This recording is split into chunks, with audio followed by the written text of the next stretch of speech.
tous, merci de choisir Al-Oula pour vous informer. Tout de suite le sommaire de votre journal. L'hôpital de campagne médico-chirurgical marocain déployé par les forces armées royales dans la bande de Gaza sur instruction de Sa Majesté le roi Mohammed VI a commencé à accueillir les patients et les blessés palestiniens. Un reportage à suivre dans ce journal. Dans ce journal, nous parlerons également des entretiens qu'a eu le secrétaire permanent du G5 Sahel avec le chef de la diplomatie marocaine. Maman Sambou Sidiko a émis le souhait de voir la coopération avec le royaume se renforcer.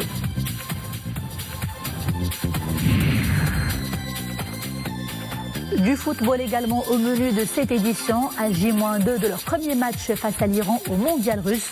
Les Lions de l'Atlas sont sur place et effectuent les dernières séances d'entraînement.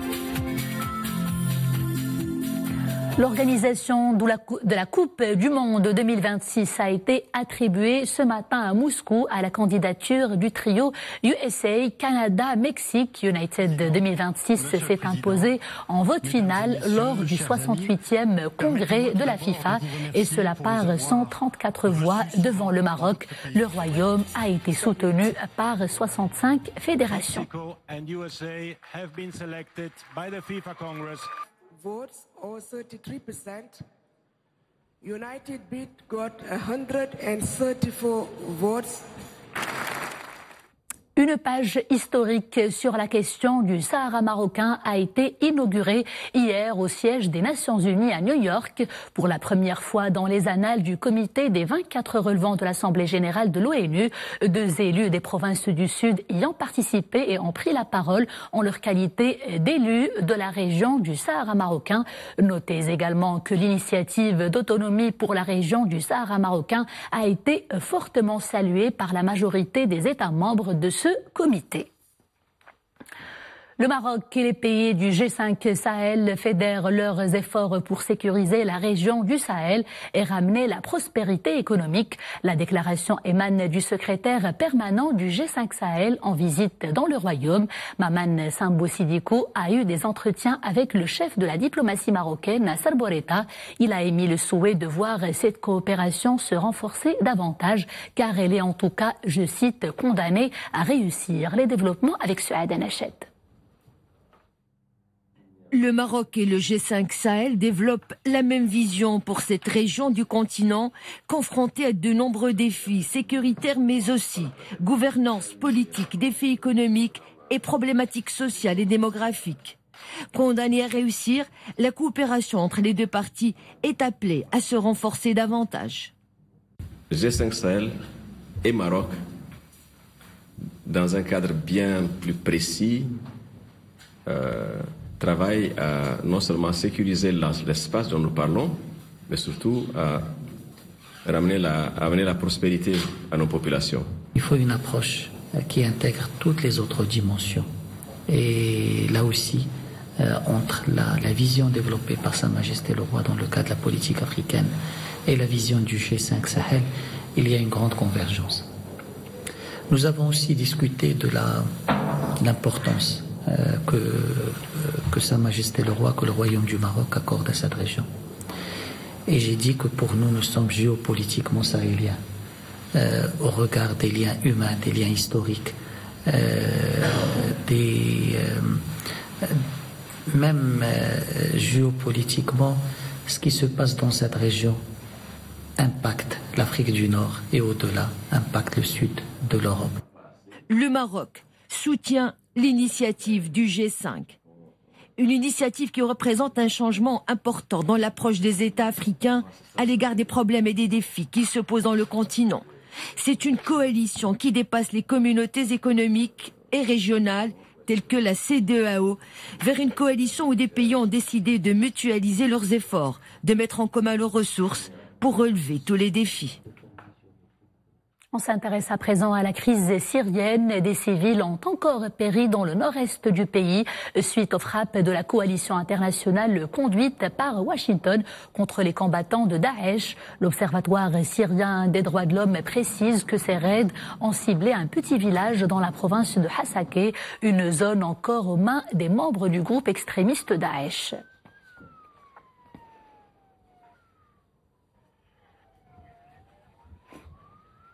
L'Espagne a finalement accepté de prendre en charge le navire Aquarius qui est resté bloqué 2 jours dans les eaux internationales entre l'Italie et Malte après le refus de ces dernières plutôt, d'accueillir les 629 migrants qui étaient à son bord.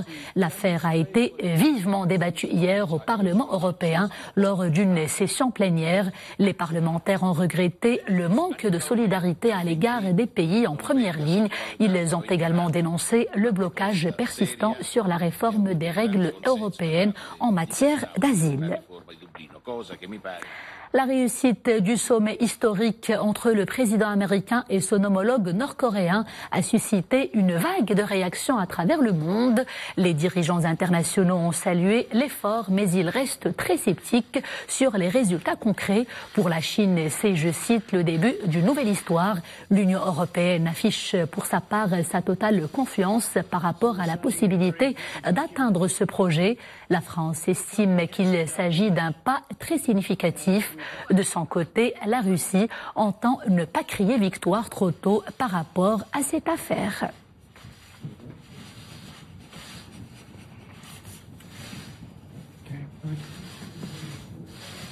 Thank you, everybody.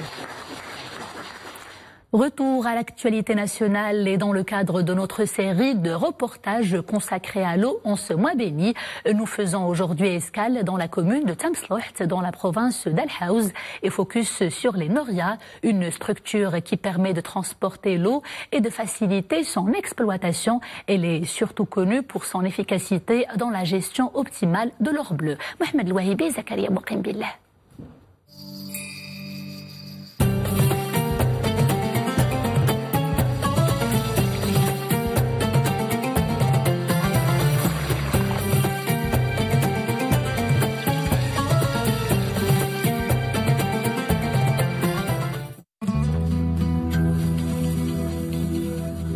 La commune de Tamslouht abrite des structures hydrauliques variées, des khattarat, des noria, des puits et des séguias.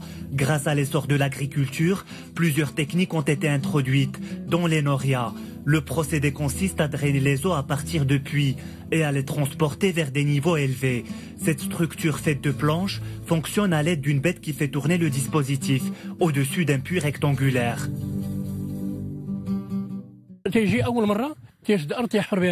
On construisait des puits de forme rectangulaire pour assurer le fonctionnement de la noria.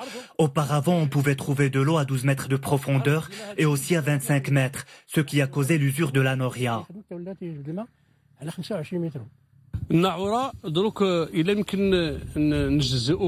La noria est constituée de plusieurs éléments.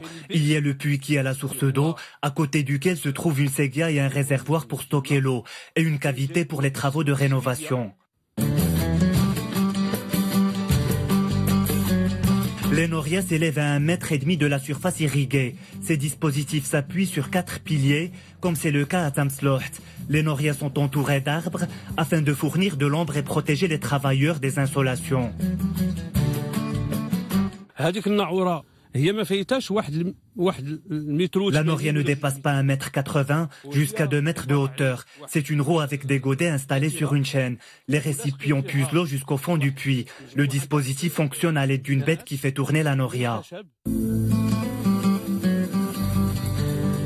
Jusqu'à une époque récente, en 2011, la commune de Tamslouht disposait de 7 norias. Ces systèmes traditionnels ont depuis été remplacés par des puits modernes, fonctionnant avec des pompes à eau.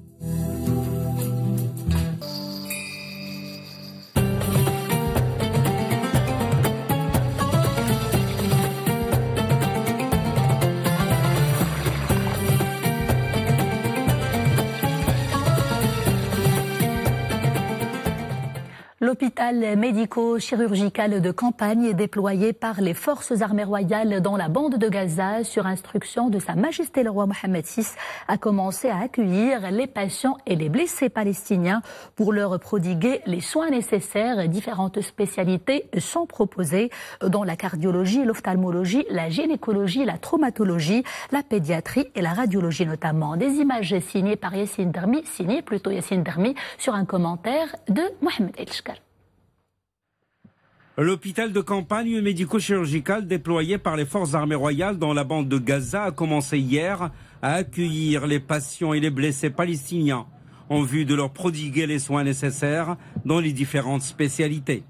Le staff médical et chirurgical mobilisé s'active donc à répondre aux besoins des patients en termes de consultation et de médicaments nécessaires en vue d'assurer toutes les conditions de succès à cette mission humanitaire en application des hautes instructions de Sa Majesté le roi Mohammed VI.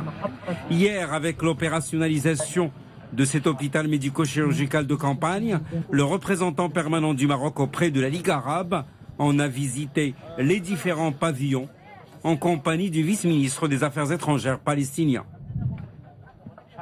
Devant les pavillons de l'hôpital des enfants Razaoui reçoivent leur cadeau d'Al-Eid, la fête d'Al-Fitr. L'hôpital offre 30 lits, une capacité qui peut être portée à 60 lits. Le staff médical et paramédical comprend notamment 13 médecins, 21 infirmiers exerçant dans différentes spécialités, en plus de cadres techniques, logistiques et administratifs. Différentes spécialités sont proposées par cet hôpital médico-chirurgical de campagne. Chirurgie et traumatologie, cardiologie, ophtalmologie, ORL, otorhinolaryngologie, gynécologie obstétrique, pédiatrie, radiologie. L'hôpital dispose également d'un laboratoire d'analyse médicale, de salles de soins ambulatoires et des urgences. Et ici, le dépôt d'aides humanitaires acheminé par le Maroc au profit du peuple palestinien. Au niveau du dépôt a démarré l'opération de distribution des denrées alimentaires aux familles nécessiteuses. Une initiative qui reflète l'élan de solidarité du Royaume du Maroc sous la conduite éclairée de Sa Majesté le roi Mohammed VI avec les pays frères et amis et le soutien concret et effectif du Royaume au peuple palestinien et à sa cause juste.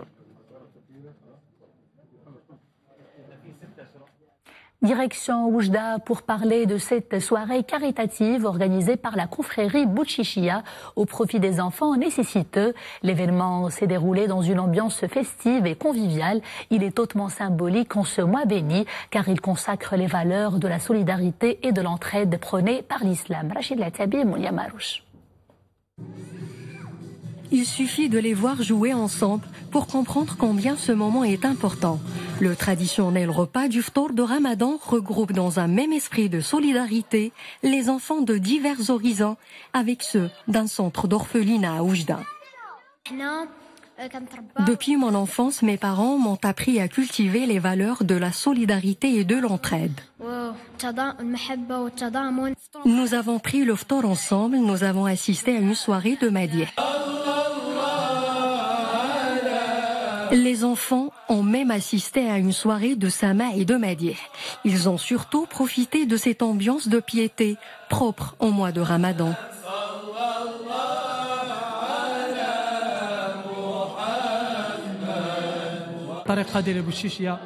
La Tariqa al-Bouchichia veille à inculquer aux enfants des valeurs nobles comme la solidarité, l'entraide et le partage. Cette cérémonie reflète cet esprit-là.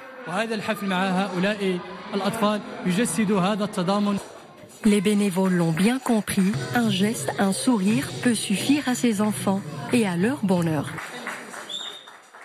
À J-2 du mondial russe, la pression monte pour les Lions de l'Atlas qui sont déjà sur place. À Voronezh, à quelques kilomètres de la capitale Moscou, les protégés d'Hervé Renard effectuent les dernières séances d'entraînement avant leur tout premier match pendant le mondial contre la sélection iranienne. Boubkar Ben Ghabret. Ce sont là les dernières séances d'entraînement avant le jour J. Après avoir achevé les 3 matchs amicaux sur une note positive, les Lions de l'Atlas règlent les derniers automatismes. Hervé Renard mise principalement sur la qualité intrinsèque et la vitesse de ses attaquants, à l'image du joueur de la Renaissance sportive de Berkane, Ayoub Kaabi. L'équipe soudée entamera son premier match face à l'Iran en toute confiance. الحمد استعدينا لهذه المقابله اتم الاستعداد نتمنى ربي ما يخيبناش في هذه المقابله ان شاء الله نحققوا فيها واحد. Nous nous sommes bien préparés à cette première rencontre. Nous espérons réaliser une première victoire. Depuis notre première concentration à Rabat, nous avons travaillé durement pour être fin prêt. L'équipe est très soudée et homogène. Nous espérons la victoire pour tous les supporters qui nous soutiennent. في أول مقابلة في كوب دي موند اللي تخلينا نمشيو بواحد المعنويات مرتفعة للمقابلة التالية أمام بورتو. Un premier match face à l'Iran déterminant. Les deux camps disputent chacun leur 5e mondial, mais avec des honneurs différents. Mehdi Ben Attia, Boussoufa seront la locomotive pour les jeunes recrues et jeunes espoirs de ce mondial. Ça se passe très bien, alhamdoulilah. Très bonne entente dans le groupe, avec voilà, pas de pression, pas de prise de tête. On sait que le premier match il approche, Inch'Allah, mais on est prêt, on est venu ici pour faire quelque chose de beau, Inch'Allah, j'espère que ça va bien se passer. Vamos a preparar muy bien estos 2 días que nos quedan antes de À 2 jours de notre première rencontre, nous peaufinons notre préparation en toute tranquillité. On est impatient de débuter ce mondial. Que la verdad que estamos con mucho hambre y de que empiece esto. Rendez-vous après-demain vendredi à Saint-Pétersbourg. Les Lions de l'Atlas devront capitaliser.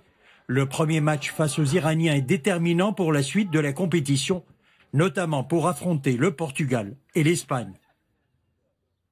Et avant de refermer ce journal, notez que l'observation du croissant lunaire annonçant le début du mois de Chouel aura lieu demain, 29 Ramadan 1439 de l'Hégire, correspondant au 14 juin 2018. C'est ce qu'indique un communiqué du ministère des Habous et des Affaires islamiques. Les magistrats, les naders et les délégués du ministère sont invités à informer ce département de l'observation du croissant lunaire ou de sa non-observation en le contactant au numéro de téléphone s'affichant sur votre écran. Et c'est la fin de ce journal. Merci de l'avoir suivi. Dans quelques instants, vous avez rendez-vous avec Mariam Mohafed pour l'édition hispanophone. Agréable après-midi sur Adila.